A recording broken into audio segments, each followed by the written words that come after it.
So, hello. Ako ay isang college student and ang goal ko lang sa buhay is yumaman.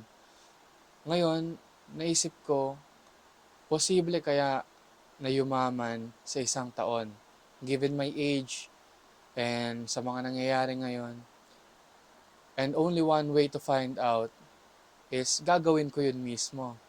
So, I'm officially starting on January 1 a public journey kung saan from zero ang meron lang ako is kung anong meron ako ngayon, which is katulad ng camera ngayon, oras, pagod, paghihirap, at lahat.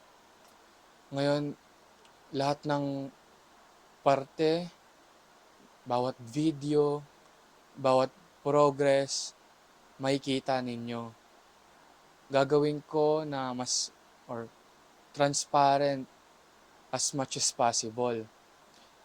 From zero to kung saan man mapunta. Kung mag-success man, maging successful man, kung mag-fail man, makikita niyong lahat.